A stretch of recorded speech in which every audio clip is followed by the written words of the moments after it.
저는 오늘 여러분들과 함께 에스겔서 14장 12절에서 20절 말씀을 함께 보도록 하겠습니다. 나를 구원할 의를 준비하라라는 제목으로 함께 말씀을 생각해 보려고 합니다. 여러분, 우리가 읽은 에스겔서는요, 이사야, 예레미야가 다니엘과 같이요, 대선지서, 그러니까 이제 이게 되게 유명한 사람이다 그런 느낌보다는 조금 분량이 많은 대선지서라고 분류되는 성경입니다. 에스겔, 이사야, 예레미야가 다니엘 이 네 대선지서들 중에서요, 제가 개인적으로 읽을 때 에스겔서는 가장 혹독한 책이 아닌가 하는 생각이 듭니다. 이사야서는요, 분명히 하나님의 심판을 이야기하지만 희망을 또 노래해요. 내가 반드시 남은 자를 통해서 너희를 다시 돌아오게 할 거야 라고 얘기를 하고요. 예레미야서는요, 하나님의 심판을 얘기하지만 무엇? 야, 내가 그래도 그때에는 내가 너희들에게 새 언약을 줄 거야, 이런 얘기를 하고요. 그리고 다니엘서는요, 비록 하나님의 심판을 이야기는 하지만 그래도 마지막 때에 그때에는 누가 재림하시는 예수를 보여주면서 멸망의 그때에도 너희들이 살아남을 거고, 그리고 또 열왕들이 너희들을 보호하는 도구가 될 거야 라는 희망의 메시지를 노래하는 반면, 에스겔서는요 굉장히 읽기가 좀 난해한 책이긴 해요. 왜냐하면 에스겔이 다른 성경들은 다른 그 양이 많은 선지서들은 우리가 좀 알고 있는 사건 중심이라든지 하나님의 마음을 대변하는 책이라고 한다면, 에스겔서는 약간 환상이 위주예요.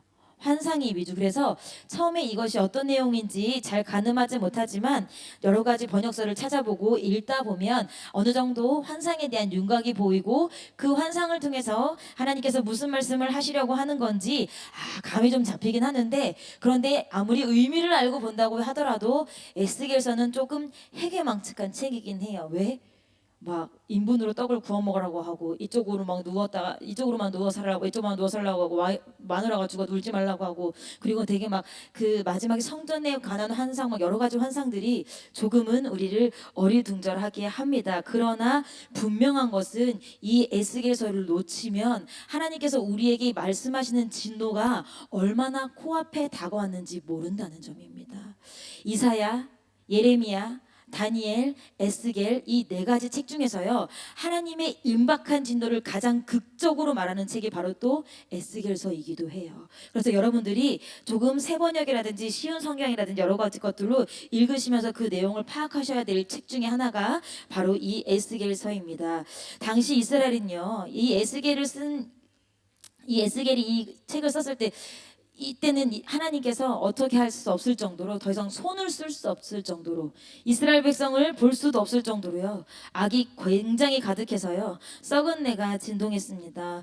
당시에 어떤 악들이 행해지고 있었냐면, 조금 뒤에 에스겔서 22장을 읽어보면 이스라엘 땅에 어떤 악들이 가득했는지 이렇게 자세히 좀 기록해 놓고 있거든요. 우상 숭배도 있고, 부모를 업신여기기도 하고, 나그네와 같은 약한 자들을 학대하고, 성물을 업신여기고 안식일을 더럽힙니다.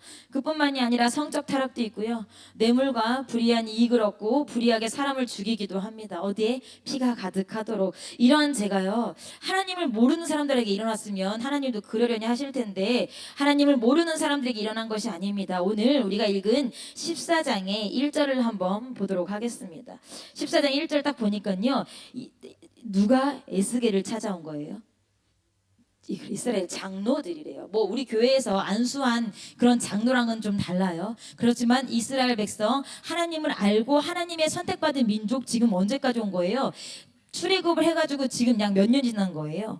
출애굽을 해서 약 1000년이 지난 시기예요. 1490년, BC 1490년에 이스라엘 백성이 출애굽을 하기 시작한 때고, 지금은 BC 한 590년경이거든요. 597년에 멸망하니까 멸망을 바로 앞둔 572년에 멸망하니까 멸망을 약 20년 앞둔 그때 지금 에스겔이 쓰고 있는 거거든요. 그러면 그 당시에 장로라고 한다면 이스라엘 땅에서 제사장과 레위 다음에 버금가는 직책을 가진 사람들이에요. 이 사람들이 에스겔을 찾아오는데, 그런데 그 장로들이 어떤 사람이냐면요, 14장 3절을 여러분 한번 찾아보시겠어요? 14장 3절, 그들의 어떤 사람인지. 자, 어떤 사람이래요? 마음에 뭐가 있대요? 우상이 마음에 있는 사람들이래요. 또 뭐가 있대요? 죄악에 거치는 것을 자기 앞에 둔 사람들이래요. 장로랍시고 선지자를 찾아왔는데 마음에 우상이 많은 사람들, 여기 죄악을 자기 앞에 죄악에 거치는 것을 자기 앞에 두었으니, 이런 표현은요, 죄가 유혹하는 뻔한 죄들을 자기 눈앞에 보고 있으면서도 그것을 치우지 않았다는 얘기예요. 내가 모르고 죄를 짓고 내가 모르는 상황에 죄의 유혹을 받았다는 게 아니라 내 눈앞에 뻔히 죄로 넘어갈 것을 보고 있으면서도 그 거치는 것을 두고 그냥 본 사람들이란 표현이에요. 그런 사람들이 뭐 한 거예요? 지금 선지자 에스겔에게 와서 하나님의 뜻을 묻고 있습니다. 여러분, 예레미야서에 보면 귀한 자부터 천한 자, 심지어 선지자들까지도 자신들의 돈과 먹을 것을 위해 하나님의 이름을 팔고 가난한 자를 압제하며 타락함으로 달려가면서도 서로 잘하고 있어. 그래, 이렇게 하는 게 맞아. 야, 우리가 사람인데 살려면 이렇게 살아야지 하고 서로 좋은 말을 합니다. 그래서 그러한 이스라엘에게 이제 남은 것은 징계밖에 없습니다. 그리고 저와 여러분들이 읽었던 오늘의 본문이요, 그 징계, 어떻게 이스라엘 백성을 징계하실 것인지 하나님께서 구체적으로 항목 징계 방법에 대해서 보여주고 계세요. 우리가 13절에 보니까 첫 번째로 이스라엘 징계하는 그 첫 번째 도구가 뭐냐면요, 기근으로 인한 굶주림이래요. 13절에 인자야, 가령 어느 나라가 불법하여 내게 범죄함으로 내가 손을 그 위에 펴서 그 의뢰하는 양식을 끊어 기근을 내려서 사람과 짐승을 그 나라에서 끊는다 하자. 뭐로 인한 굶주림? 기근으로 인한 굶주림. 제가 이 성경을 보면서 왜 기근으로 인한 굶주림이 먼저 왔을까? 이사야 3장 1절 말씀을 우리 한번 찾아가 보겠습니다. 이사야서 3장 1절 말씀입니다.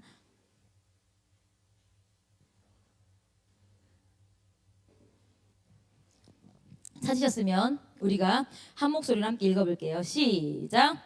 보라, 주 만군의 여호와께서 예루살렘과 유대에 의뢰하며 의지하는 것을 제하여 버리시되 곧 그 의뢰하는 모든 양식과 그 의뢰하는 모든 물과.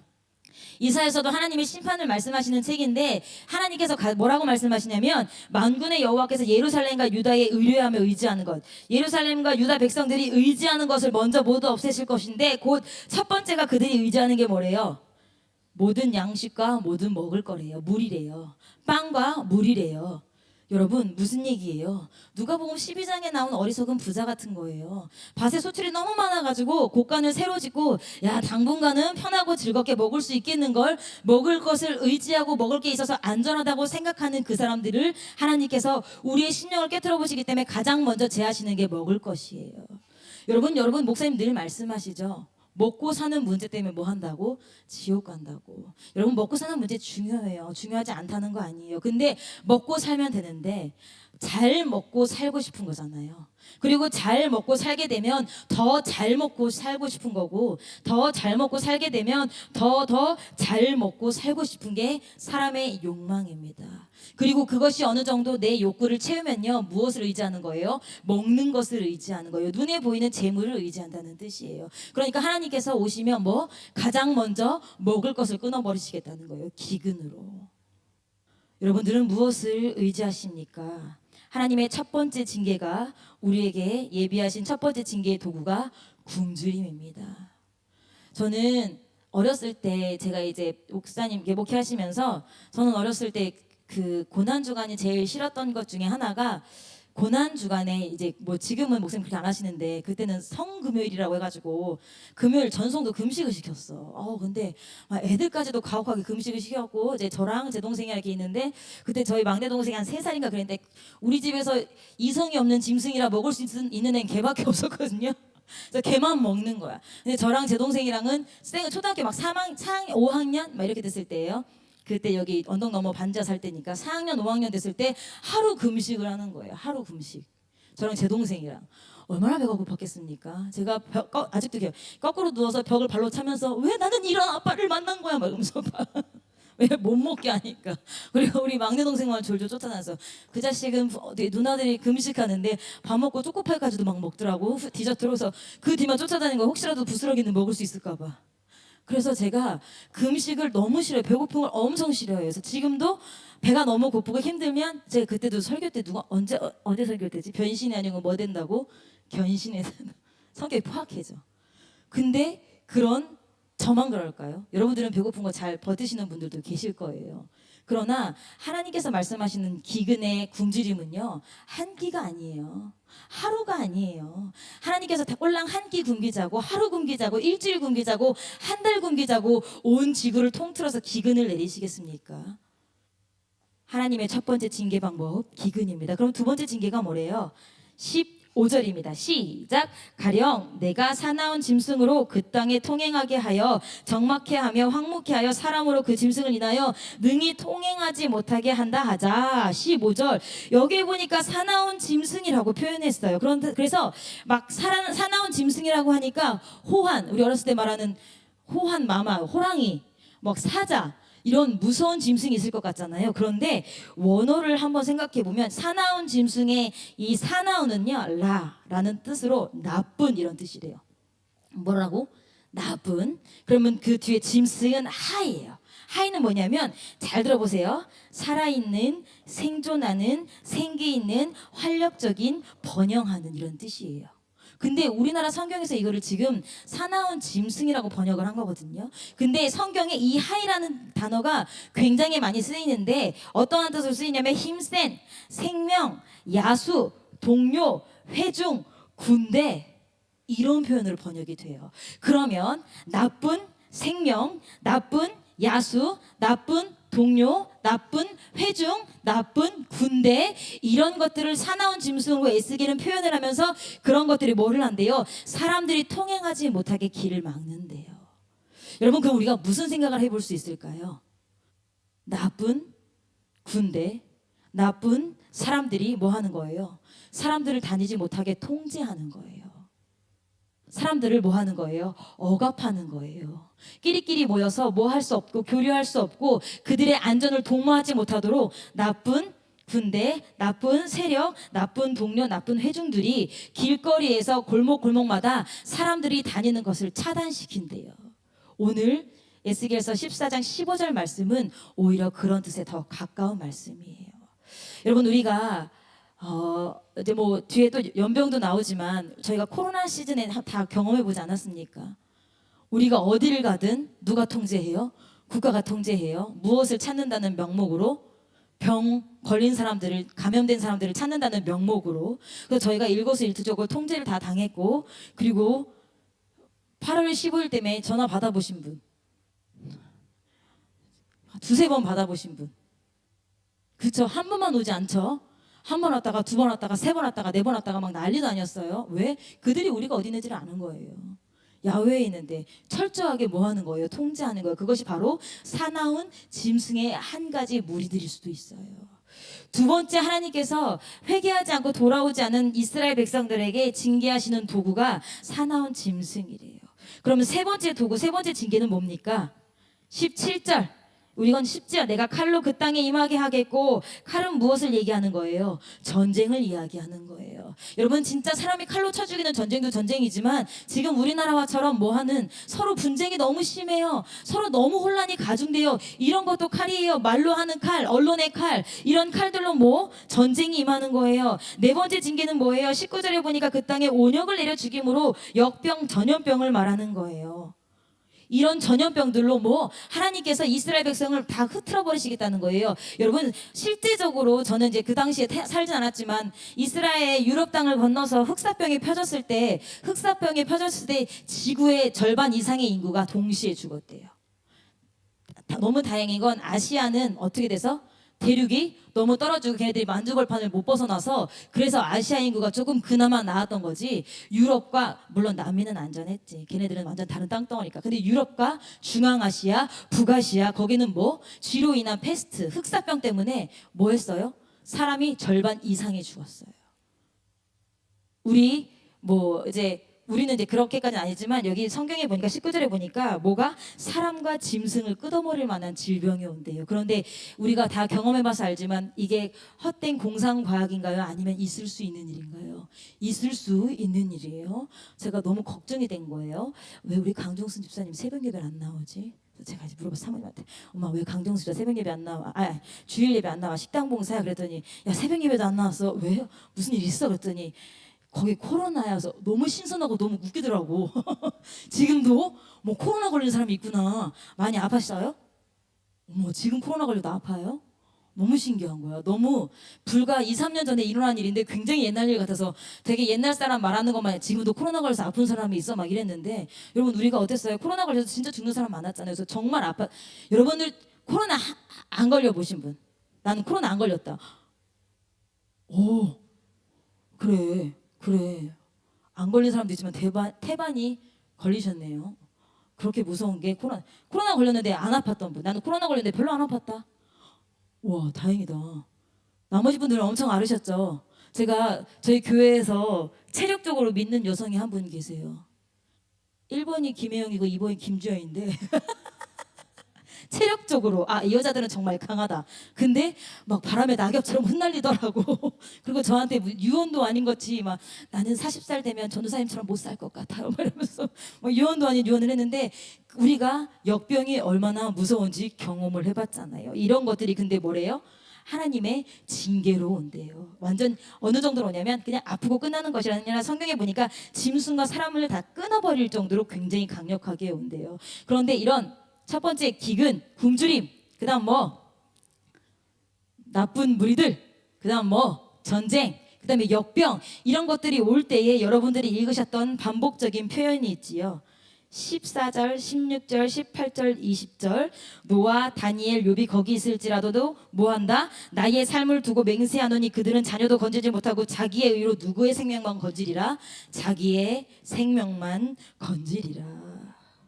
이 모든 상황에서 구원을 얻을 수 있는 것은 노아, 다니엘, 욥이 세 사람뿐이에요. 왜 이 세 사람인가요? 구약 성경에 의인으로 인정되는 대표 선수 3인방이에요. 완전한 사람, 온전한 사람, 이 달랑 3명이에요. 하나님이 인정하시는 이 의인 세 사람이 있다 할지라도요, 그 사람이 그 땅에 있다 할지라도요, 그들은 그들 자신만 구원 얻을 것이지 의로운 사람으로 인해서 나라 전체가 어려움을 피할 수 없을 것이라는 강력한 경고예요. 여러분, 바닷물이요 3%의 소금 때문에 그렇게 짜고 썩지 않는데요. 근데 여러분, 이 세 명의 사람이 있음에도 불구하고요, 이스라엘 땅에는 뭐 정화할 수 있을 만큼 죄악이 넘쳤던 게 아니에요. 그 완벽하고 완전한 의인 3명이 있었어도요, 이스라엘 땅이 얼마나 더럽고 썩었는지 하나님께서 완전히 돌려서 파내지 않으면 더 이상 회생 불가능할 정도로 썩어버려서 그 어떤 것으로 정화가 안 되는 게 지금 이 에스겔이 성경 말씀을 쓰고 있는 이 시대입니다. 여러분, 우리 성경 14절, 16절, 18절, 20절이라는 표현이 안 되어 있는데 새 번역이라는 새로운 번역을 보시면요, 겨우 자기 생명만 구원을 얻을 것이라고 써 있어요. 겨우. 어디에도 나오는 말씀이에요. 베드로후서에도 나오는 말씀이죠. 노아와 7가족을 말하면서 겨우 자기들만 구원을 얻을 것이다. 완벽한 의인이라 할지라도 겨우 자기만 구원을 얻는 그 시기가 바로 에스겔이 이것을 쓸 때입니다. 마지막 칼을 대기 직전에 하나님의 경고예요. 그래서 제가 아까 여러분들에게 말씀드린 거예요. 에스겔은 다른 어떤 대선지서보다도 굉장히 급박한 하나님의 진노의 임하심, 바로 이제 코앞에 닥쳐올 하나님의 진노를 표현하는 책이 이 에스겔이라고요. 여러분, 전 최근 성경을 읽다가요, 이 부분을 읽고 굉장히 두렵고 떨렸습니다. 진짜 무서웠습니다. 다른 선지서들이 사건과 당시의 시대 그리고 하나님의 심정을 기록했다면요, 에스겔은 그렇지 않아요. 무조건 심판, 무조건 죽일 거야. 내가 어떻게 죽일 거야? 내가 너희를 이렇게 죽일 거야. 내가 너희를 이렇게 끊을 거야. 내가 너희를 이렇게 칠 거야. 그 이야기만 계속 반복되고 있어요. 그런데 이런 성경 에스겔 서이지만요, 이 에스겔 서에 결코 하나님께서 야, 나는 일단 다 죽여버려야지 이렇게 시작하신 마음이 아니라 정말로 눈 씻고 찾고 찾았는데도 없어서 어쩔 수 없이 하실 수밖에 없었던 표현이 기록되어 있는데, 에스겔 22장 30절 말씀입니다. 에스겔 22장 30절 말씀을 우리 김학선 집사님이 읽어주시겠습니다. 이 땅을 위하여 성을 쌓으며 성 무너진 데를 막아서서 나로 멸하지 못하게 할 사람을 내가 그 가운데서 찾다가 얻지 못한 것. 31절. 내가 내 분으로 그 위에 쏟으며 내 진노의 불로 멸하여 그 행위대로 그 머리에 보응하였느니라. 나 주 여호와의 말이니라. 아멘. 뭐래요? 이스라엘 백성들이 안전하기 위해서 그 땅에 성을 쌓을 사람이 한 명도 없대요. 그리고 그 땅에 성이 있는데 그 성에 무너진 데를 막아서서 재앙을 피하고 파수꾼 역할을 하는 사람이 한 명도 없대요. 그 한 명도 없어서 하나님께서 결국 이스라엘에게 준비되었던 하나님의 분노를 그 위에 쏟으시고 내 진노의 불로 멸해서 그 행위대로 각 사람의 머리에 뭐 할 거다? 보답할 거다라는 말씀이 에스겔서 22장 30절 31절이에요. 여러분, 하나님께서 얼마나 찾으셨을까요? 제발 한 사람만이라도 무너진 이스라엘의 성벽을 다시 세울 사람이 없을까? 제발 한 사람이라도 그 무너진 성벽을 가로막고 하나님 내가 여기 있습니다라고 말해줄 수 있는 사람이 없을까? 몇 년을 참으신 거예요. 여러분, 이 경고가 언제부터 있었냐면요, 솔로몬 시대 때부터 있었던 거예요. 솔로몬 시대 때부터, 여로보암과 르호보암이 왕이 됐을 때부터, 그때부터 본격적으로 하나님께서 계속 말씀하신 거예요. 그 몇 년인 줄 아세요, 여러분? 거의 800년, 900년을 기다리시고 참으시고 찾으신 거예요. 그런데 찾다 못 찾아서 어떻게 하시는 거예요? 지금은 이제 하나님께서 진노하시는 겁니다. 오늘 우리가 읽은 에스겔의 말씀은요, 구약 성경의 한 다른 챕터와 대비되는 장면입니다. 바로 창세기 18장입니다. 창세기 18장을 보면 아브라함과 하나님의 입씨름이 나옵니다. 티키타카. 누구를 구하기 위해? 롯을 구하기 위해, 소돔과 고모라에 있는 롯을 구하기 위해 하나님이 누가? 창세기가 아니라 걔 이름 뭐더라? 아브라함이 뭐 한 거예요? 하나님 그 땅에 의인이 있으시면 살려주시겠습니까? 그래, 내가 의인 50명 있어도 살려줄게. 하나님 그 땅에 의인 45명 있으면 그래, 내가 살려줄게. 40명, 30명, 20명, 10명. 그 땅에 의인 10명만 있어도 하나님 뭐 하시겠다고 했어요? 살려주시겠다고 했어요. 그런데 오늘 에스겔 말씀에서는 뭐래요? 걔네 3명이 있다 할지라도 걔네 3명은 자기들만 겨우 구원 얻을 것이지 다른 사람들을 상에서 끊어버린대. 왜? 그때만 해도 아직은 하나님의 분노가 이렇게 극대는 아니었던 거예요. 그래서 계속 선지자들을 보내고 여기 성경에 보면 하나님께서 부지런이라는 표현을 보면은 선지자들을 부지런히 보냈다고 어디 나와요? 예레미야에 나와요. 선지자들을 부지런히 보냈는데 사람들은 부지런히 뭐 했게요? 그 선지자들을 부지런히 잡아다가 죽였어요. 그러니 하나님께서 더 이상 참을 수 없으시죠. 저는 어렸을 때 이 창세기 말씀을 보면서 이 관련된 설교를 들어오면서 무수히 들었던 이야기가, 하나님이 우리나라를 징계하지 않는 이유, 하나님께서 우리에게 오라는 기회를 주기 위해서 뭐 우리나라를 징계하지 않는다. 그리고 그 다음이 우리나라를 영적으로 든든히 바치고 있는 영적 거장들, 의인들 때문에 아직 우리에게 심판이 이르지 않았고, 우리 대한민국 굉장히 작은 나라고 굉장히 인구가 많지 않은 나라지만 기꺼이 복음을 위해 죽기 위해서, 여러분 저희 나라 선교사들이 어디가 있어요? 굉장히 힘든 땅에 가 있어요. 지금도 이란에서 비밀리에 숨어서 선교하시는 분들이 얼마나 많으신지 몰라요. 그런 사람들 때문에 하나님께서 우리나라에 대한 심판을 유보하시고 전쟁국가, 분단국가인데 그런 우리나라를 하나님이 지켜주신다는 얘기를 저는 어렸을 때부터 굉장히 많이 듣고 자랐어요. 그리고 저는 그 말씀을 그대로 믿고 자랐어요. 그래서 제가 실은 몇 년 전에 정말 울면서 정말 간절하게 기도한 적이 있었는데, 그때가 언제냐면 문자가 오는 거예요. 윤석철 목사님이 굉장히 위독하시다고 문자가 오더라고요. 근데 제 생각에 윤석철 목사님이 돌아가시면 바로 북한군이 쳐들어올 것 같아요. 막 울면서 얼마나 열심히 기도했는지 몰라요. 왜? 그분이 계셔서 뭐가? 이스라엘의 병거여, 이스라엘 마병이여, 누가? 요람 왕이 엘리사를 향해서 그렇게 부르짖은 것처럼 제 심정이 그랬어요. 야, 이분이 쓰러지면 어떡하지? 이분이 쓰러지면 우리나라에 의인이 없어지는 건데, 그러면 당장 북한의 공격을 받고 당장 우리나라가 외세의 침을 받는 거 아닌가? 막 이러면서 진짜 울며 불며 엄청나게 기도했는데, 그런데 이런 기도가 무색하게 오늘 본문을 제가 읽은 거예요.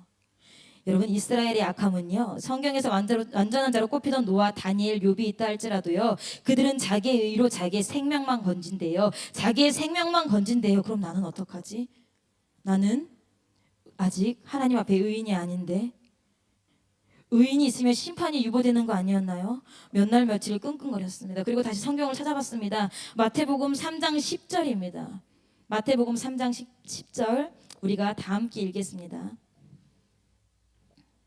마태복음 3장 10절 준비 시작. 이미 도끼가 나무 뿌리에 놓였으니 좋은 열매 맺지 아니하는 나무마다 찍어 불에 던지우리라. 여러분, 이거 원어를 가서 찾아보시면 아시겠지만 나무꾼이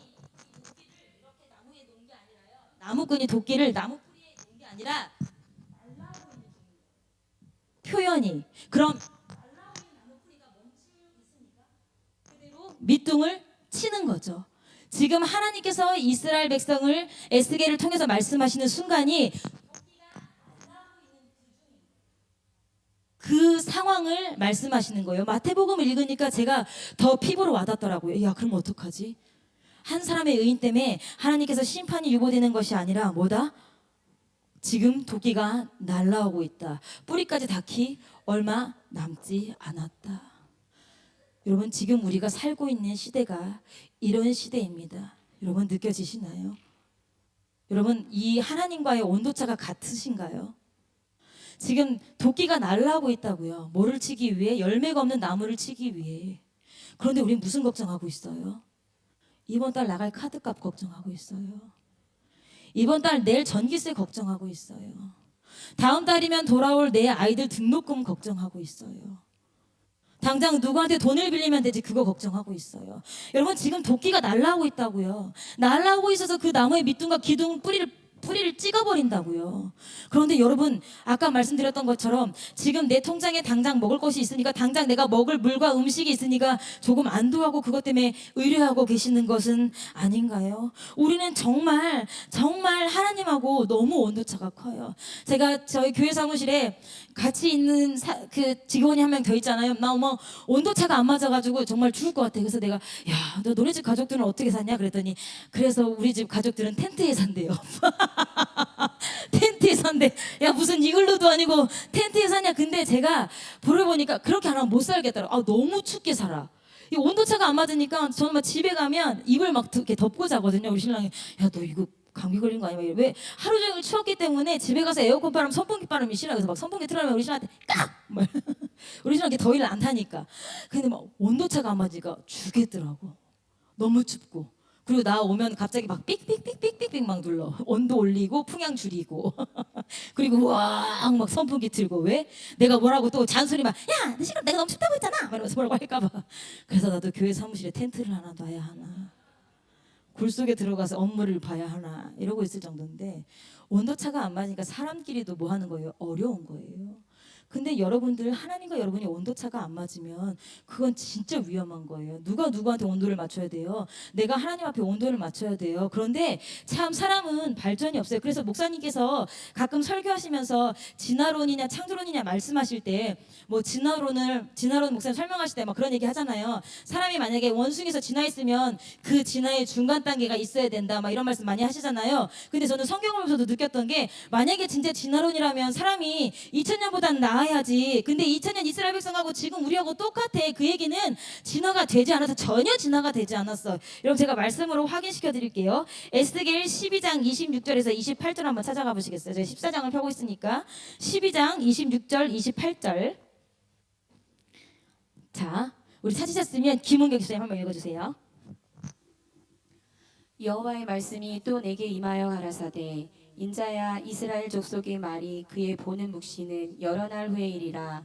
그가 먼 때에 대하여 예언하는도다 하나니, 그러므로 너는 그들에게 이르기를, 주 여호와의 말씀에 나의 말이 하나도 다시 더디지 않을지니 나의 한 말이 이루리라. 나 주 여호와의 말이니라 하셨다 하라. 아멘. 무슨 얘기냐면요, 인자가 누구예요? 에스겔이 이렇게 긴박하게 하나님의 진노가 올 것이다, 하나님의 진노가 올 것이다 얘기를 하는데, 27절에 보니까 이스라엘 백성들이, 야, 지금 에스겔이 말하는 묵시가 진짜는 진짜야. 그 일이 오긴 올 건데 지금 아니고 그 뒤에 뭐래요? 먼 훗날에 일어날 일을 예언하는 거야. 그러니까 당장 이 일이 올 거야, 안 올 거야? 안 올 거야. 그러니까 지금은 조금 뭐 해도 돼? 안심해도 돼 라고 얘기를 한다는 거예요. 그러니까 28절에 하나님이 그 얘기를 다 들으시고, 나의 말이 하나도 다시 더디지 않을 거야. 급박하게 갈 거야. 왜? 이스라엘 백성들이 아직 멀었어. 에스겔이 말한 그 상황에 닥치려면 아직 멀었어. 계속 그렇게 얘기하고 있는 거예요. 여러분들은 어떠십니까? 여러분들은 임박한 하나님의 진노가 공감되십니까? 세상 끝이라고 얘기를 합니다. 종말이라고 얘기를 해요. 그런가 보다 하시죠. 근데 그 임박한 진노가 진짜 피부에 닿습니까? 여러분, 갑자기 닥친 심판이 아니에요. 갑자기 닥친 징계가 아니에요. 갑자기 닥친 멸망이 아니에요. 꾸준히 경고되었는데 설마 진짜 이런 일이 생기겠어? 사랑의 하나님, 기회의 하나님, 인애의 하나님, 우리가 늘 배웠던 거. 제가 그래서 주일학교 아이들에게 가끔 설교하는 것 중에 하나가, 하나님은 너를 사랑하시지 않는다는 설교예요. 여러분 막연하게 아이들은요 어렸을 때부터 부모한테 배워서 하나님은 나를 사랑하셔, 하나님은 나를 사랑하셔 해서 무엇을 해도 나를 사랑하시는 줄 알아요. 근데 아니에요. 잠언에 보면 하나님이 미워하시는 6-7가지가 있다고 쭉 기록되어 있는데 거짓말하는 자, 남을 미워하는 자 쭉쭉쭉쭉 기록되어 있어요. 그럼 하나님이 미워하신다고 써 있는데 그 미워하시는 거는 공중에 자기 혼자 떠 있어요? 사람을 통해 일어나요? 사람을 통해 일어나죠. 그럼 그 사람을 통해서 일어났다면 그 사람을 하나님 결국 미워하신다는 얘기예요. 그런데 어렸을 때부터 하나님은 너를 사랑하셔, 너는 참 소중하단다, 이런 얘기에 너무 흠뻑 젖어서 우리 애들은요 내가 뭘 해도 하나님은 나를 사랑하실 거라고 생각하는 거예요. 혹시 여기 계신 어른분들은 그런 생각 안 하시나요? 여러분 하나님 앞에 이쁜 짓을 해야 이쁨 받고요, 하나님 앞에 죄를 지고 멀명받을 짓을 하면 하나님의 가치가 없어지는 거예요. 그런 사람들은 아까 제가 마태복음 읽어드렸던 것처럼 도끼가 나무 뿔에 찍혀서 바로 잘릴 순간이 정말 얼마 남지 않았어요. 오늘 본문의 16장 18, 20절 쭉쭉쭉쭉 계속 뭐라고 하냐면 나의 삶을 두고 맹세하노니, 나의 삶을 두고 맹세하노니, 이 나의 삶을 두고 맹세하노니 이 말이 에스겔이 자기의 삶을 두고 맹세한다는 걸까요? 아니요. 하나님이 자신의 시간을 걸고 맹세하신다는 거예요. 하나님이 자신의 시간을 걸고 반드시 이룬다는 거예요. 그래서 어떻게 됐습니까? 하나님께서는 그 일을 속히 이루셨습니다. 그래서 에스겔이 말하고 있던 이 시대의 20년 뒤에 어떻게 됩니까? 완전히 싸그리 멸망합니다. 실은 에스겔도요 마지막에 바벨론에서 쳐들어와서 마지막 왕, 두 눈이 뽑힌 비운의 왕 누구죠? 시드기야. 그 시드기야가 왕이 될 때 에스겔이 마지막으로 사로잡혀간 사람이에요. 마지막까지 돌아와 하다가 끝내 돌아오지 않아서 시드기야 왕이 왕으로 옹립될 때, 그때 그러니까 그 전에 있는 누구? 여호야긴 왕이 죽고 시드기야가 왕이 될 때, 그때 누가? 에스겔이 마지막 포로로 잡혀가고 이 땅엔 더 이상 누가 남아있지 않아요? 선지자가 남아있지 않아요. 예레미야도 끌려가서 어디로 갔어요? 애굽으로 끌려갔거든요. 그 20년 후에 이스라엘 백성은 처절하게 뭐합니까? 처절하게 아주 비참하게 성경에 나오죠. 배를 가르고 벽에다 애들을 메어치고 그렇게 완전 멸망을 당합니다. 여러분의 신앙생활이요 아무리 훌륭해도 여러분이 완벽한 의인이 아니라면요 여러분 스스로도 건지기 쉽지 않습니다. 여러분 한번 스스로에게 질문해 보시기 바랍니다. 내가 가지고 있는 신앙은 멸망할 이 땅에서 나의 영혼을 구원할 만큼 의로운가? 의롭지 않다면 그럼 그 준비가 언제 완성이 되겠습니까? 언젠간 되겠죠. 이렇게 말씀을 듣고 기도하다 보면 언젠간 되지 않겠습니까? 이렇게 막연하고 대책 없는 얘기 누가 하는 거예요? 제가 하는 거예요. 앞에서 말씀을 전하는 저도 내가 그래도 하나님을 인정하고 말씀 가운데서 살려고 하고 이런 심각성을 알고 있으니까 그래도 나는 좀 언젠간 되지 않을까, 이렇게 막연하고 대책 없는 얘기를 하고 있는 거예요. 그런데 지금 우리가 그 준비를 위해 그 준비가 지금 돼야 됩니다라고 하면 아멘 하시겠죠? 근데 그 준비가 지금 되면 너무 좋은데 지금 돼야 합니다 하면 해도 아멘하고 기도하고 끝날 거니까 그게 아니라 내가 이러한 의인이 돼서 나의 영혼을 구원할 믿음이 되기 위해서 지금부터 여러분 계획하시고 작전을 짜셔야 돼요. 내가 어떻게 신앙생활을 할 것인가. 예배 일주일 내내 풀로 드리던 사람이 예배 한두 개씩 빠지고 있다면 그건 의인으로서 준비되고 있는 게 아니에요. 성경 하루에 5장씩 3장씩 꼬박꼬박 읽고 있던 사람이 성경이 있는 장수가 줄어든다? 그거는 의인으로서 준비하고 있는 상황이 아니에요. 아무리 바쁘고 아무리 아프고 그래도 그건 결코 의인으로 준비되고 있는 삶이 아니에요. 내가 그래도 기도를 일주일에 5번은 했는데 그 5번을 못한다. 제가 말씀드리는 기도는 정시기도를 말씀드리는 거예요. 이 정시기도를 하고 있는데 5번을 못하고 4번하고 3번 한다. 내가 피곤하니까 언젠가 가겠지. 아니요. 이건 의인이 아니라 뭐 하는 거예요? 점점 뒤로 물러나 침륜에 빠지고 있는 중이에요.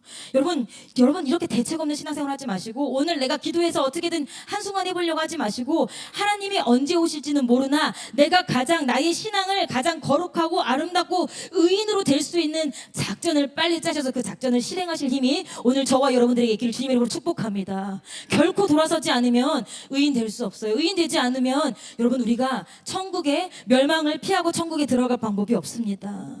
근데 여러분 성경이 은혜의 책인 것은 징계만 말하고 있지 않습니다. 오늘 말씀도요 심판에 관한 경고예요. 아직 심판이 이르지 않았어요. 몇 년 남았다 했어요? 제가 아까 20년 남은 그 시점에 쓰여 있어요. 경고라는 것은요 아직 모든 심판과 판결이 끝나서 자 너는 이 형을 받을 거야, 너는 징역, 너는 몇 년 이렇게 끝난 게 아니라 심판에 대한 경고라서 아직 형을 집행하고 마무리한 것이 아니라서 돌이킬 수 있는 기회가 있다는 거예요. 어떻게 돌이키면 될까요? 그 답이 우리가 읽은 본문의 앞절에 있습니다. 14장 6절입니다. 다 같이 한 소리로 읽어보겠습니다. 14장 6절 시작. 그런즉 너는 이스라엘 족속에게 이르기를 주 여호와의 말씀에 너희는 마음을 돌이켜 우상을 떠나고 얼굴을 돌이켜 모든 가증한 것을 떠나라. 아멘. 이렇게 하면 하나님께서 친히 응답하신대요. 자, 첫 번째 마음을 돌이키래요. 여기 돌이키다라는 단어는 슈브예요. 이거는 뭐냐면 내가 만약에 오늘 여러분 집에서 나오셨잖아요. 집에서 나오셨으면 내가 있던 자리로 돌아가는 게 아니라 내가 있던 원점으로 돌아가라는 게 아니라 내가 있던 곳 가던 방향에서 완전히 180도 반대 방향으로 가라는 거예요. 마음을 먼저 뭐 하래요? 돌이키래요. 근데 어디에서 돌이키래요? 우상들에게서 돌이키래요. 저희가 금요철에 목사님 말씀을 통해서 우상에 대해서 배우고 있죠. 여러분 우상이 뭐예요? 제가 이제 저희 주일학교 애들한테 이제 설교를 하다가 너희들 중에 우상 숭배해본 사람, 그럼 애들이 이제 뭐지 우상 숭배, 그럼 너희들 중에 부처한테 절해본 사람은 저희 그런 거 안 해봤어요 말하면서 막 그럼 너희들 중에 천주교 가가지고 천주교 성모 마리 앞에서 띵띵띵띵 해본 사람 저희 그런 거 안 해봤어요 다 이렇게 얘기를 합니다. 그런데 그럼 너희들 중에 예수님보다 유튜버가 더 좋은 사람, 그럼 그때부터는 침묵이 흐르죠. 아빠가 안 된다고 했는데 엄마가 안 된다고 했는데 엄마 아빠 유튜브 못 보게 해서 더 미워한 사람 조용히 또 침묵이 흐릅니다. 게임하고 싶었는데 엄마 아빠가 게임 안 시켜줘가지고 엄마 아빠한테 대들어본 사람 조용히 침묵이 흘러요. 여러분 그 죄가 왜 일어납니까? 하나님보다 더 좋기 때문에 일어나는 죄예요. 단순히 불순종은요 그냥 불순종이 아니라요 하나님보다 더 강력하고 하나님보다 더 절대적인 존재가 있기 때문에 불순종이 되는 거예요. 내 안에 내 중심에 하나님이 절대자라면요 하나님이 오직 그분만 절대자라면 순종밖에 할 수 있는 게 없어요.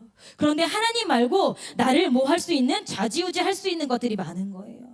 여러분 제가 여러분들에게 한 가지 이제 고백할 것이 있는데, 제가 이제 이렇게 생긴 건 이래 보여도 굉장히 마음이 심약한 여자거든요. 그래서 뭐 아직 그 얼마 되지 않은 전도사인데 제가 강단에서 뭐 당직 야간 때문에 뭐 교회 예배를 못 나오면 교회를 그만두십시오.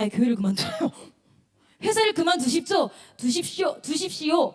이렇게 말해야 되는 게 선지자의 본분이에요. 그런데 제가 마음이 심약한 여자라 그렇게 하고 어떤 누군가가 상처를 받거나 누군가가 마음에 시험이 들거나 예배 시간에 이렇게 듣던 사람이 갑자기 이렇게 들을까봐 제가 그 얘기는 못해서, 여러분들이 직장에 매여 있는 시간은 여러분의 자유로 할 수 있는 시간이 아니니까 제가 그부 시간을 말씀드리는 게 아니라 여러분들 스스로 통용할 수 있는 시간과 돈에 대해서 말씀드리는 거랍니다 하고 길게 나불나불 대죠. 근데 여러분 내가 하나님의 예배가 가장 내 영혼의 첫 것이라고 생각한다면 그 예배를 가로막고 있는 그 직장이라는 것이 왜 무서울까요? 하나님의 영광을 나타내기 위해 그 직장에서 성실하게 해야 되니까, 하나님의 영광을 나타내고 세상 사람들에게도 이렇게 믿는 사람들이 있다는 걸 보여주기 위해 내가 그 직장에, 아니요, 일단 직장에 잘리면 뭐가 걱정돼요? 우리가 가장 의뢰하는 먹을 것과 물이 걱정되죠. 그렇기 때문에 우리가 뭐 하는 거예요? 직장에 담대하지 못한 거예요. 여러분 직장에 담대하십니까? 담임 목사님 말에 직장을 오늘 하루 저 못 나갑니다. 이 사람 무슨 짓이야? 지금 우리 회사가 얼마나 바쁜데 당신 뭐 하는 짓이야? 빨리 당장 와. 저 죄송합니다. 당신보다 죄송합니다. 부장님이든 제가 이제 직장을 안 다녀봐가지고 제가 있던 데는 원장이 가장 급이 높았던 사람이기 때문에 피아노 학원이라 제가 원장님보다 더 높은 분이 계셔서 제가 원장님 말에 따를 수 없습니다 하고 당당하게 놓고 나올 수 있어야 하나님이 여러분의 생명과 모든 것을 좌지우지 하신다고 말씀하실 수 있는 경지가 되는 거예요. 그리고 그런 사람이 하나님 앞에 의인으로 어느 정도 간을 볼 수 있는 사람이 되는 거예요. 여러분들 너무 어렵다, 나들 직장 그만둘, 그 얘기는 절대 아니에요. 내가 그만한 믿음도 없고 그것을 감당할 수 있는 속에 깊이가 없는데, 물론 제 말씀에 순종하면 하나님이 어떻게 하시겠죠. 제가 책임질 수는 없겠지만, 그런데 뭐 해야 돼요? 적어도 내가 이것에서 돌아서야 된다는 생각만 하고 있어도, 그 기도만 하고 있어도 하나님께서 그 심령을 강하게 하시든 더 좋은 곳으로 예쁘게 모종삽으로 퍼서 옮겨주시든 그 사람을 옮겨줄 거예요. 근데 뭐 합니까? 우리가 나는 어쩔 수 없어, 나는 어쩔 수 없어. 하나님 다 제가 말씀드리는 거 있잖아요. 어쩔 수 없는 건 하나님 아셔요. 여러분들의 형편 어쩔 수 없는 거 하나님 아시지만 그렇지만 어쩔 수 없다고 하나님의 모든 걸 인정하시는 건 아니에요. 하나님이 인정되시는 품목 안에 들어와야 천국 앞에서도 우리가 할 말이 있어요. 근데 하나님이 인정하시는 품목 안에 들어오지 않으면 아무리 어쩔 수 없다 할지라도 하나님 앞에서 블라블라블라블라 떠들었어도 하나님 듣지도 않으시고 듣는 게 뭐예요? 들어보려고 하지도 않으시고 바로 어디로? 땅 밑으로 추락할 거예요. 음부로. 여러분 마음속에 하나님보다 더 무서운 것, 다른 말로 바꾸면 천국과 지옥보다 더 무서운 것이 있다면 그것이 우상이에요. 거기서 어떻게 하십시오? 슈브 돌아서십시오. 확 180도 돌아서시기를 주님 이름으로 축복드립니다. 두 번째 뭐 하라 합니까? 6절에 보니까 마음을 돌이켜 우상을 떠났으면 얼굴을 돌이켜 모든 가져온 것을 떠나라고 합니다. 아까 제가 말씀드렸어요. 14장 3절에 보니까 그 장로들이 오면서 자기 우상을 마음에 두고 죄악에 거치는 것을 자기 앞에 두었다고 했죠. 죄악에 거치는 것이 아까 제가 뭐라고 했어요? 100% 죄를 짓게 만드는 요소들을 자기 앞에 두고도 선지자를 찾아온 거예요. 다시 한번 설명하면 이 내 앞에 있는 것들이 나를 죄를 짓게 하는 것을 몰랐던 게 아니에요. 이 앞에 있는 것들이 나를 100% 죄짓게 하는 것임을 알면서도 그것을 치울 마음이 없었던 거예요. 그리고 내가 주의 말씀을 들으러 왔습니다. 내가 좋은 말씀 한마디 들으러 왔습니다. 이렇게 종교적인 행태만 가지고 있던 것을 말하는 거예요. 그럼 여기서 얼굴을 돌이켜 가증한 것을 떠나라. 그것은 뭐냐면 너희가 행위로 죄를 짓게 하는 그것에서 뭐하라는 거예요. 거치는 그것에서 뭐하라? 또 180도 슈브 돌아서라는 뜻이에요. 여러분 제가 한 가지 드리고 싶은 이야기가 있다면 우리가 실생활에서 나 오늘 은혜 받았어. 나 오늘 좀 은혜 받았어. 합니다. 근데 어떤 게 진짜 은혜냐면 행동에 수반되는 게 은혜예요. 행동에 수반되지 않는 은혜는요. 그냥 이모션, 감정이 좀 좋았던 거예요. 근데 하나님의 은혜, 성령의 살아있는 은혜는요. 반드시 나의 행동에 뭐가 있습니까? 변화가 있습니까? 눈에 보이는 행동에 변화가 있습니다. 그 변화가 없이 은혜 받아 사는 사람들은 뭐 하는 거예요? 어떻게 보면 하나님께서 은혜를 주시지 않았는데 본인이 그날 찬양이 좀 마음에 들었거나 본인이 그날 내 설교에 대해서 조금 마음에 감동했거나 본인이 그날 어쩌다가 한번 눈물을 흘리면서 좀 개운해진 것뿐이야. 근데 그걸 가지고 은혜 받을 때 그러니까 우리가 뭐 합니까? 은혜 받은 사람은 그렇게 많은데 행동이 변하는 사람 별로 없잖아요. 오늘 이 말씀 마음이 우상에서 돌아섰으면 그 다음 무엇을 돌려라? 얼굴을 가증한 것들에게서 뭐해라? 돌아서라. 은혜 받았으면 뭐해라? 행동해라. 그 자리에 머무르지 말아라. 많은 유혹, 죄를 짓도록 하는 많은 유혹들을 알고 있으면서도 그대로 둔 그 방향에서 돌아서라는 얘기입니다. 여러분 돌아설 준비 되셨습니까? 저도 돌아설 준비가 안 됐어요. 저도 제 마음에 돌아설 준비가 안 됐어요. 그래서 제가 요즘에 기도하고 있는 제목 중에 하나가 그거예요. 내가 이번에 뿌리를 뽑아버리라. 나 하나님 말고는 물론 담임 목사님도 무섭긴 한데 천국과 지옥 말고는 내 삶에 무서운 게 없었으면 좋겠다. 그렇게 생각하고 기도하는 중이에요. 왜? 제가 아까도 말씀드렸어요. 지금 나무꾼이 도끼를 이렇게 놨다가 자 이제 나무나 베볼까 하고 있는 도끼가 나무 뿌리가 아니라 뭐 하고 있다? 스윙 날라오는 중이라고요. 여러분 이렇게 돌아서지 않으면 어떻게 될까요? 오늘 말씀 벗어나서 에스겔서 14장 21절을 한번 볼까요? 에스겔서 14장 21절을 제가 읽어드릴게요. 주 여호와께서 가라사대 내가 나의 4가지 중한 벌 곧 칼과 기근과 사나운 짐승과 온역을 예루살렘에 어떻게 내려? 함께 내려. 자, 한 가지씩 순차적으로 와도 나라가 흔들릴 거예요. 근데 하나님께서요 어떻게 하신대요? 사정 선물 세트를 한꺼번에 동시에 한 장소에 내리신대요. 그럼 하나님 이거 살리겠다는 조금이라도 살리겠다는 거예요? 안 살리겠다는 거예요? 안 살리겠다는 거예요. 그 4가지 징계의 도구가 한 번에 다 되는. 여러분들 자녀를 키워보셨지만 자녀를 키우실 때 한 번에 모든 벌을 다 왕창 줍니까? 그러진 않아요. 왜? 자녀를 사랑하고 인내하는 마음이 있으니까 때리면서도 마음이 아파요. 그리고 때리고 하면서도 그 다음에는 뭐 합니까? 위로합니다. 근데 하나님 4가지 벌을 한 번. 왜냐하면 하나님께 이스라엘 백성은 더 이상 뭐가 없어요? 가치가 없어요. 그래서 이것들을 싹 도려내고 나서 뭐 하는 수밖에 없어요? 새로운 시대를 만드는 방법밖에 없어요. 여러분, 제가 오늘 말씀을 준비하면서 여러분들에게 지금 우리가 살고 있는 이 땅이 정권이 바뀌어서 그런 얘기를 하는 게 아니에요. 정권이 바뀌었기 때문에 그런 얘기를 하는 게 아니에요. 제가 지금 책을 여러 가지를 읽고 있는데 여러분, 이 폭염 때문에 한 해의 곡식이 그 어디지? 미국 애리조나주 막 이런 데 막 옥수수 밭이 헬기로 약을 줘야 되고 헬기로 정체해야 되는 그 굉장히 넓은 옥수수 밭이요. 한 해에 15%씩 옥수수가 줄고 있대요. 생산량이. 여러분, 혹시 요즘에 마트나 먹거리 가셔서 GMO 프리 보신 분? GMO 뭐 말인지 알죠? 유전자 변형한 옥수수. 예전에는 GMO 프리라고 엄청 많이 팔았거든요. 요즘에도 GMO 프리 보신 분? 별로 못 봤죠? 왜 못 본 거예요? 옥수수가 씨가 말라서. 여러분, 옥수수가 씨가 말라서 한 해에 15%씩 줄고 있어요. 그 넓은 대륙에서. 그럼 매년 15%씩 줄으면 우리에게 금방 뭐가 올까요? 기근이 오겠죠. 작년 한 해 일본 가장 쌀 흉작이었어요. 그래서 우리나라에서 쌀을 수출해다 먹었어요. 그 과학기술로 굉장히 많은 쌀과 굉장히 맛있는 쌀을 재배하는 일본이 쌀이 흉작이었다고요. 근데 이게 작년에만 그런 게 아니라 매년 감소하고 있어. 뭐 때문에? 폭염 때문에.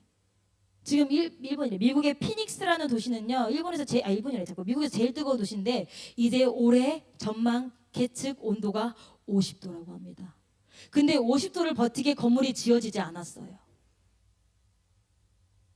그럼 어떻게 돼야 되는 걸까요? 여러분, 제가 책을 보니까 전쟁에서 죽은 사람보다 더위로 죽은 사람이 훨씬 많아요. 인도, 파키스탄, 그 다음에 제가 말씀드렸던 미국, 그리고 유럽. 더위로 죽은 사람이 우크라이나 전쟁에서 죽은 사람보다 훨씬 많대요. 추위로 죽은 사람하고는 비교도 안 되고요. 무슨 얘기예요? 기근이 우리 몸에, 우리 피부에 닿을 날이 얼마 남지 않았다는 거예요. 지구 반대편에서 일어난 일이라 우리에겐 아직 시간이 있으신 것 같은가요? 아니요. 그리고 또 뭐예요? 정권이 바뀌었어요. 예전에 목사님께서 김대중 대통령이 대통령 됐을 때 제가 이 손모가지 잘라야 한다니까 제가 김대중 대통령 찍은 여자거든요. 제 노무현 대통령도 찍은 손모가지 잘라야 되네요. 아무튼 그때 대통령이란다. 목사님 뭐라고 하셨냐면 우리나라 좌경화된다. 우리나라 좌파된다. 막 그러시고 우리나라 뭐 해야 막 하는데 그때 우리 모두가 야 목사님은 어디서 저렇게 말 같지도 않은 얘기를 자꾸 들으시지? 야 목사님 어디서 저렇게 이상한 얘기를 자꾸 하시지? 나 너무 듣기 싫은데 너무 무서운데 너무 공상만화 아닌가? 김대중 대통령이 대통령 될 때만 해도 지금부터 한 10몇 년 전이야. 거의 한 20년 가까이 됐잖아요. 그러니까 이 얘기가 안 들린 거예요. 그래서 목자 모임 시간에 목사님 계속 우리를 놓고 말씀하시는데 우리 목자 모임 하는 중에 어떤 분이 목사님 그런 얘기 이제 그만하셨으면 좋겠어요. 진짜로 일어나지도 않을 일 같은데 왜 자꾸 그런 얘기 하셔서 성도들 마음을 두렵게 하고 근심하게 하세요. 그래서 저는 아직도 그 목사님 표정을 잊지 못해요. 목사님 참나 참담한 표정이셨는데 저도 그 목자분하고 같은 마음이었거든요. 우리나라가 설마 말이 되겠어? 우리나라가 말이 되겠어? 그게 어떻게 가능해? 근데 그런 가능한 일이 지금 벌어지고 있는 게 어디예요? 우리 대한민국이에요. 여러분, 저희 나라는 전쟁에서 안전할까요? 미국에 나가고 그 미국을 누가 와달라 그래요? 일본에서 자기 나라로 넘어라 그러잖아요. 미국의 군대들이. 또 우리나라 지금 전 세계적으로 전염병에서 안전한 나라가 있나요? 비행기를 타고 쥐도 바퀴벌레도 다 함께 다니는 이 글로벌 시대에 여러분 비행기가 있지 않을 때는요 전 세계적인 병이 없었대요. 대륙이 나눠지면 적어도 문제가 없었대요. 근데 비행기가 자주 뜨고 내리면서부터 전 세계 이게 국한되는 질병이 없는 거예요. 비행기를 타고 뭐 하니까 질병들이 전 세계 5대양 6대도로 날아다니니까. 여러분, 이 하나님께서 이스라엘 백성을 치기 위해서 만들어 놓으신 그 4가지 도구 중에 야 이거는 확실하게 안 온다. 야 이건 진짜 공상만하다라고 생각하는 것이 있다면 여러분 그러면 조금 시간이 있을 거예요. 조금 여러분 즐길 것들 즐기시고 여러분 급하게 해보고 싶은 것들 다 해보시고 그리고 나서서 여러분들의 천국 갈 믿음 여러분들을 구원할 의를 준비하셔도 늦지 않을 것 같아요. 그런데 제가 성경을 보고 제가 여러 가지 책을 읽고 시대를 봤을 때 이 4가지가 지금 뭐예요? 동시에 우리가 살고 있는 지구에서 일어나고 있는 일이에요. 21절 말씀처럼 이 4가지가 함께 일어나고 있는 일이라고요.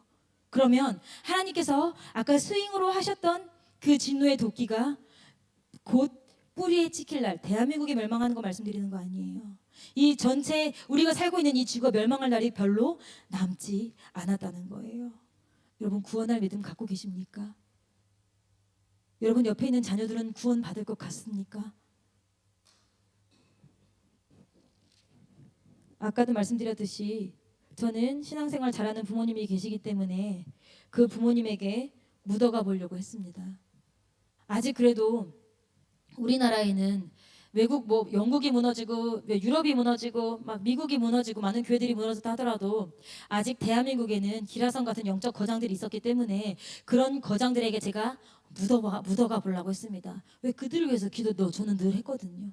조영기 목사님 살아계실 때 조영기 목사님에서 기도, 우리 목사님에서 기도는 까먹어도 내가 윤석준 목사님 위해서 맨날 기도하거든요. 왜? 묻어가 보려고. 근데 성경에서 묻어가는 거 된대요, 안 된대요? 절대 안 된대요.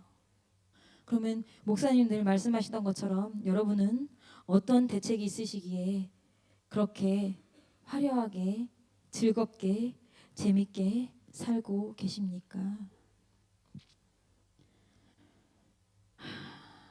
에스겔 33장 33절 말씀 다 같이 읽어보겠습니다. 에스겔 33장 33절입니다. 준비 다 같이 읽을게요. 시작. 그 말이 응하리니 응할 때에는 그들이 한 선지자가 자기 가운데 있었던 줄을 알리라. 제가 말씀드렸죠. 에스겔이 이제 이 에스겔서를 쓰고 어디로 끌려갔다고요? 바벨론으로 3차 포로로 끌려갑니다. 그러면서 유언처럼 남기는 거예요. 야, 조만간 너희들 이 땅에 하나님의 말이 하나님의 진노가 내가 예언했던 대로 그대로 일어날 건데 그 일을 당하면 아, 맞아. 그 에스겔 선지자가 이렇게 얘기했었지 하고 그제서야 너네 깨달을 거야. 이 얘기인 거거든요. 우리 삶에 우리 눈앞에서 정말 먹을 것이 없어서 내 자녀가 죽어가고 정말 먹을 것이 없어서 내가 배가 골고 정말 먹을 것이 없어서 지금도 한 끼만 굶어도 먹을 것 때문에 치사해지는데 정말 먹을 것이 없어서 다른 사람을 죽어서까지도 먹게 되는 그 시절이 오면 아 맞아 우리 목사님이 설교한 게 이거구나. 아 맞아 성경이 말하는 게 그거구나. 반드시 그때가 돼서 그때 깨닫는 사람이 있다는 거예요. 근데 그때 깨달으면 미련한 거예요, 안 미련한 거예요? 미련한 거예요. 이미 하나님께서 가치 있고 거룩하고 하나님을 맞이할 준비되신 분들은 뭐 할 거예요? 하나님이 다 이미 골라서 알곡창고에 차곡차곡 두신 그 다음에 벌어질 일이거든요. 여러분들은 여러분들을 구원할 믿음이 준비되셨습니까? 그럼 나라가 희망이 없다고요? 세계가 희망이 없다고요? 여러분 열방을 위해서 기도하고 나라를 위해서 기도할 때 그때 나의 영혼이 준비되는 거예요. 나만 살자고 나만 위해서 기도할 때는요 더 기도가 편협해지고 더 기도가 좁아져서요 내가 지금 신앙생활 잘하고 있는지 보이지도 않아요. 그러나 내가 나라를 위해서 기도하고 내가 전 세계 예수 믿는 사람들을 위해서 기도할 때에 내 기도의 그릇이 넓어지고 내가 보이고 그리고 나를 위해 기도해주는 누군가가 있어서 오늘도 내가 위험한 범죄 가운데 있다가도 뭐 범죄 가운데서 깨닫고 돌아오는 역사가 서로 기도로 촘촘하게 엮여졌을 때 그때 되는 거예요. 그래서 여러분들이 나를 위해서 본인을 위해서도 기도하시고 본인의 가족을 위해서도 기도해야 되지만 나라를 위해서 교회의 다른 교우들을 위해서 나아가서 전 세계를 위해서 기도할 때에 그 기도로 뿌려놓은 여러분들의 그 넓은 뿌리가 다시 여러분들을 굳세게 세우는 신앙의 핵심적인 뿌리가 되는 거예요. 여러분 반드시 하나님의 말씀은 응합니다. 단순히 여기에서 선포되어지는 설교를요 그냥 잠언 듣듯이 교훈 듣듯이 그냥 연설 듣듯이 듣지 마시기 바랍니다. 여러분 돌아서는 목적으로 내가 오늘도 내가 어디만큼 떠내려왔는지 말씀을 들을 때마다 나의 마음이 얼마나 딱딱한지 내가 하나님의 말씀을 얼마나 지루하게 여기는지 이미 다 아는 말씀으로 여겨서 제대로 듣지 않는지 그런 것들을 상태를 파악하면서 말씀을 들으면 야 내가 상중하 아니면 뭐 10단계 레벨 중에 바닥이구나 그래도 중간이구나 아 이 정도는 내가 이 정도는 듣고 공감하고 주여 아멘하고 부드러지니까 그래도 나는 상의 레벨이구나 스스로 점검하고 진단하라고 이 예배가 있는 거예요. 그리고 진단하고 진단됐으면 뭐 하라고 그 다음에 기도해서 그 다음에 점프업을 하라고 이 예배가 있는 거예요. 여러분 이 예배 시간에 말씀 그냥 흘려 듣지 마세요. 한 말씀이라도 들으려고 악착같이 하세요. 제가 그래서 서강교회 갔을 때 나도 한번 해봐야지 막 그랬는데 오늘은 제가 한번 해보려고 하고 싶었던 거 하나 있었거든요. 이제 이선자고 선생님 안 두셨어요. 눈 똑바로 뜨고 자자셨어요. 거기 눈 감고 있으라면 다른 데로 가라고. 서강교에서 그 얘기하는데 나 너무 무서운 거야. 아니 예배드리러 온 성도한테 거기 눈 감고 있을 거면 다른 자리로 가라고 어떻게 그런 얘기를 하지? 막 그랬는데 그 뒤에 나갈 것들은 이미 다 나가서 이거란 말에 시험 들 사람 없다고. 다른 사람은 은혜 받는데 방해하지 말고 눈 감고 있을 거면 저쪽 바깥으로 나가라, 뭐 뒤로 나가라 막 이렇게 말씀하시는데 나도 나중에 한번 해봐야지. 왜냐면 제가 안 그러려고 하는데 제가 이제 설교 햇병아리잖아요. 설교 햇병아리라 설교하는데 그렇게 정수리만 보여주는 분이 계시면 내 마음이 막 어떻게 안 되고 횡설수설하게 되더라고. 정수리만 보여준다는 거 무슨 뜻인 줄 아시죠? 여러분들의 가마를 내가 그릴 수 있으려니까. 내가 그러면 막 설교하다가 계속 횡설수설해. 나 때문에 잘한 것 같고 막 이래서. 어쨌든 예배 시간 여러분 죽기 살기로 말씀을 들으시고 죽기 살기로 그 말씀으로 여러분을 스캔하시기 바랍니다. 자, 이 세상의 끝은 결말이 났습니다. 목사님들 말씀하시듯이 이 세상은 녹화 방송이래요. 결말을 알고 보는 거래요. 나날이 높아지는 온도 우리의 식량을 위협하고요. 교회를 위협하는 정치적인 제약, 조만간 모든 것들이 그 악한 세력의 발 아래 들어가겠죠. 그리고 전쟁, 그리고 코로나로 충분히 어떻게 되겠다라고 우리가 경험해 본 가능성이 있는 사실, 이 모든 것들이 함께 내려서 그만큼 하나님의 분노가 크고 그래서 징계도 급하고 큽니다. 이 네 가지 재앙이 함께 내린다고 했습니다. 이 말씀에 비춰본다면 지금 우리의 상황, 여러분들 미련한 어린아이도 어느 정도 가늠이 될 것이라고 저는 생각합니다. 여러분 멸망으로 치닫는 이 세계, 여러분의 영혼은 구원 얻을 준비가 되어 있습니까? 여러분의 가족과 자녀들은 구원 얻을 준비가 되어 있습니까? 제가 앞서 말씀드렸듯이 구원 결코 다른 사람에게 묻어갈 수 없습니다. 천국 결코 다른 사람에게 묻어갈 수 없습니다. 우리가 열심히 수능 준비해요. 열심히 수능 시험 준비해요. 근데 수능 시험 보시기 전에 예수님 오시면 어떡하죠? 대학은 못 가도 천국은 가야 돼요. 여러분 어떤 사람은 열심히 대회 준비해요. 근데 대회가 열리기도 전에 예수님 오시면 어떡하죠? 금메달은 못 가도요. 황금길은 걸어야 돼요. 여러분 빚을 갚기 위해 열심히 애를 쓰고 교회도 다 팽개치고 더 높은 보수 더 높은 보수 더 높은 보수 그것을 위해서 열심히 달려요. 그런데 여러분 입주하기 전에 예수님 오시면 어떡하죠? 여러분 예수님 오시는 것보다 더 급한 일 있으시면 그럼 하셔도 돼요. 그런데 내가 오늘 예수님 오셨는데 그 예수님을 만날 준비가 안 됐다고 한다면 여러분 그것은 뭐 하셔도 돼요? 안 하셔도 되는 일이에요. 그렇다고 여러분 제가 극단적인 종말론을 말씀드려서 다 때려치우고 우리 교회에 모이자, 우리 돈을 걷어서 어디에 땅을 사가지고 거기에 들어가자 이런 말씀 드리는 게 절대 아니에요. 우선순위를 바꾸지 말라고 말씀드리는 거예요. 무엇이 있어도 예배는 뭐 하면 안 돼요? 포기하면 안 돼요. 무엇이 돼도 기도와 말씀은 포기하면 안 돼요. 그리고 한 가지 더불어 여러분들에게 부탁드리고 싶은 것은 저희 주일학교가 8월 11일부터 10일, 12, 13일 이렇게 2박 3일 동안 지하 성전에서 여름 성경학과를 해보려고 합니다. 저희가 이제 월요일 밤, 화요일 밤 기도해야 되는데 아이들이 기도를 잘 못해요. 잘 몰라요. 그래서 여러분들 제가 봤을 땐 굉장히 좋은 것 같더라고요. 그 전주 4, 5, 6 은혜 받고 났으니까 얼마나 기도하고 싶겠어요. 그러니까 그 다음 주 월, 화도 어디에서? 교회 나오셔서 저희 아이들 여름 성경 학교 할 때 같이 기도해 주세요. 왜냐면 제가 중학교 1학년 입학하던 시기에 제가 그때 처음 방언을 받았는데 그때 제가 방언을 받을 수 있었던 것은 제가 방언을 사모하기도 했겠지만 성령의 역사를 사모했기도 했겠지만 그때 밥을 해주시겠다고 갈릴리 무슨 기도원인가 다 같이 들어가셨던 권사님들 집사님들 뭐 그런 분들이 다 차를 타고 오시고 밥을 하셨던 분들도 뭐 하셨어요? 제가 제 기억에 아들의 애들만큼 있었어. 그렇죠? 늘 아들의 애들만큼 그분들이 우리를 위해서 기도해 주신 게 아니라 우리를 위해서도 기도하지만 본인들도 은혜 받기 위해서 죽자사자 기도하셨기 때문에 그 옆에 덩달에다가 제가 방언을 받은 거예요. 여러분 제가 그래서 여러분들에게 돈을 한 병 오실 때만 제가 10,000원씩 드리면 오실래요? 코웃음 10,000원 갖고 안 오는 건가? 말면서 오셔서 여러분들이 여러분 은혜 받기 위해서 기도하시고 아이들에게 예수님 만나게 해주세요라고 같이 기도해 주시면 얘네들도 저와 같은 경험을 할 거라고 생각을 해요. 그리고 하나님을 만날 거라고 생각을 해요. 그리고 그 하나님을 만나야 얘네들이 다음 세대의 대안이 되는 거지. 하나님을 만나지 않은 교회 안에서 자란 애들만큼 하나님을 만나지 않은 애들이 얼마나 문제가 있는지 다른 세대 이 아이들에게 설립교회의 미래가 있고 이 아이들에게 대한민국의 미래가 있고 이 아이들에게 복음의 선교의 미래가 있어요. 여러분 부탁드려요. 언제라고요? 8월 11일, 12일 이 이틀만 나오셔서 같이 기도해 주세요. 몸부림치고 기도해 주세요. 다른 건 안 도와주셔도 돼요. 저희가 밥도 다 해먹을 수 있고 재정도 다 넉넉하니까 뭐만 해주시라고요? 기도만 해주시라고요. 진짜 얘네들 다 예수님 만나야 되거든요.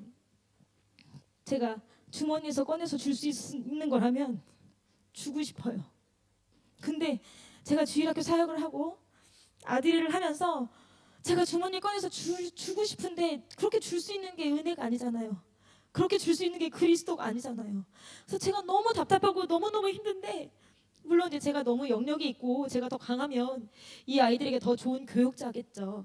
그래서 제가 이번에 사생결단하고 이 아이들과 함께 기도해 보려고 하니까 여러분들에게 제발 도와주십시오라고 말씀드리는 거예요. 근데 여러분들 우리 아이들의 부모와 같은 심령으로 함께 기도해 주셨으면 좋겠습니다. 그래서 우리 스스로도 멸망할 때에 한 분도 멸망하지 아니하고 다른 사람 덕이 아니라 여러분 스스로 하나님을 향한 신앙생활로 천국 오셨으면 좋겠습니다. 그리고 여러분의 자녀들도요, 여러분의 덕을 본 게 아니라 스스로 하나님을 만나고 스스로 하나님을 통해 준비한 그 의를 가지고 뭐하기 천국에 왔으면 좋겠습니다. 여러분과 마지막으로 베드로전서 1장 18절 19절 함께 말씀을 읽어보겠습니다.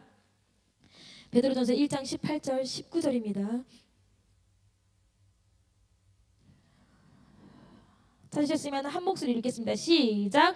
너희가 알거니와 너희 조상의 유전한 망령된 행실에서 구속된 것은 은이나 금같이 없어질 것으로 한 것이 아니요 오직 흠없고 점없는 어린 양 같은 그리스도의 보배로운 피로 한 것이니라. 아멘.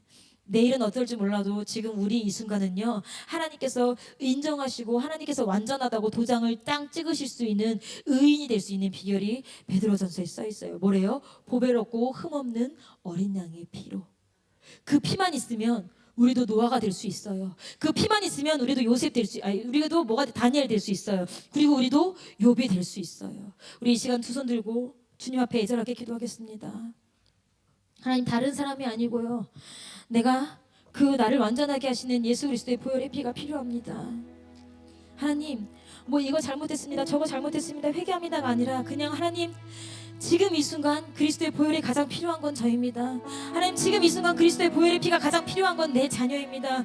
하나님, 지금 이 순간 그리스도의 보혈의 피가 가장 필요한 건 내 가정입니다. 하나님, 지금 이 순간 내게 가장 그리스도의 보혈의 피가 필요한 건 바로 내 자신입니다. 하나님, 이 시간 나를 그리스도의 보혈의 피로 덮어주시옵소서. 아버지, 노아처럼 완전한 자 되게 하여 주시옵소서. 아버지, 욥처럼 의인 되게 하여 주시옵소서. 아버지, 다니엘처럼 의인 되게 하여 주시옵소서. 그래서 이 멸망하는 때에 반드시 실패하지 아니하고 천국 가는 이 멸망하는 땅에 남아있거나 멸망하는 사람들과 함께 지옥에 들어가는 어리석은 자 하나도 없도록, 그 자가 내가 되지 않도록, 내 자녀가 되지 않도록, 내 가족이 되지 않도록, 내가 너무나 사랑하는 설린교회 가족이 되지 않도록 우리 이 시간 주여 세 번 간절하게 부르짖고 기도하시겠습니다. 주여